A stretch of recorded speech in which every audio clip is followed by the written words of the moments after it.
2011 সাল, তখন ক্লাস 9-এ পড়ি। সবেমাত্র গোঁফের রেখা স্পষ্ট হতে শুরু করেছে। সারাদিন স্কুল আর বন্ধুদের সহিত আড্ডা দেওয়াটাই ছিল দৈনন্দিন রুটিন।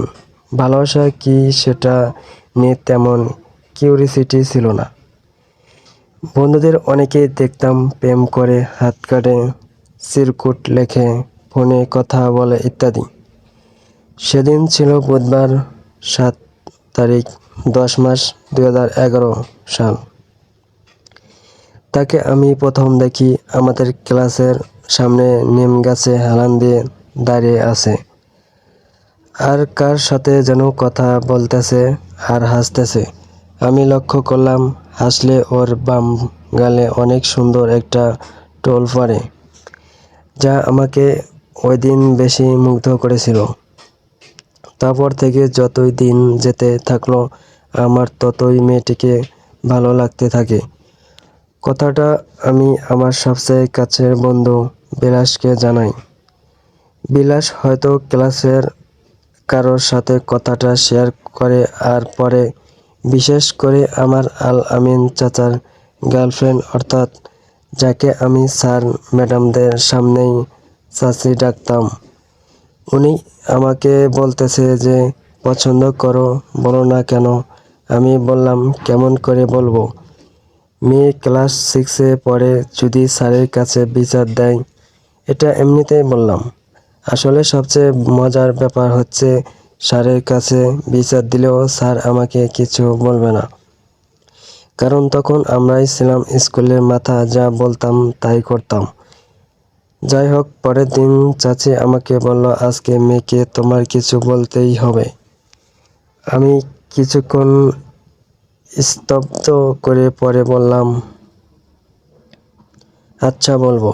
চাচি মেয়েকে আমাদের ক্লাসরুমের দক্ষিণে জানালায় এনে দাঁড় করালো আর বলল, নীল, তোমায় কিছু বলতে চাই। আর চাচি বলল, এবার বলো, আমি পাশে আছি। কি বলবো বুঝেছিলাম না। ওই দিকে মেয়েটা বারবার জিজ্ঞাসা করছে, কি বলবেন বলেন। না মানে কি না মানে মেয়ে না মানে বলছিলাম কি কি এত না মানে করছেন, বলেন কি বলবেন। আসলে হয়েছে কি, কালকে বলি না আজকে বলেন, না হলে আমি গেলাম।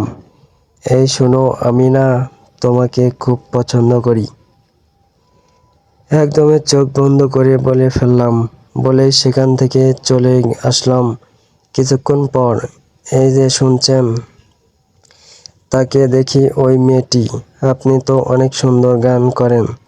আমি সুন্দর গান করি? কে বলছে তোমায়? কেউ বলেনি। আমি দেখছি, ওই যে সেদিন স্যারের সাথে আপনাদের ক্লাসে গানের প্র্যাকটিস করছিলেন। ও আচ্ছা, সেদিন জানি কি বলছিলেন। কি বলছিলাম শুনতে পাওনি? হ্যাঁ শুনেছি তো। তো উত্তরটা কি? জবাবে কিছু বলছে না, মাথা নিচু করে আছে। হয়তো লজ্জা পেয়েছে। কি হলো? কিছু বলো। কি বলবো? ভালোবাসি তোমায়। এইটা বলো। না পারবো না। না বলতে হবে। মেয়েটি দৌড়ে চলে গেল। বহু কষ্টে মেয়ের ফুপুর ফোন নাম্বার জোগাড় করলাম, কিন্তু এখন ফোন করব কি দিয়ে? আমার তো ফোন নেই। আমার বাসার ফোন দিয়ে কথা বলা যাবে না। কয়েকদিন পর সে আমাকে পছন্দ করে বলছে, কিন্তু কথা খুব কম হতো ওর সাথে, কারণ এই স্কুলেই তার খালাতো বোন পড়তো। তারপর একটা ফোন কিনলাম শুধু ওর সাথে কথা বলার জন্য। সম্পর্কটা বেশ ভালোই ছিল, কিন্তু ফোনেও কথা বলা সমস্যা।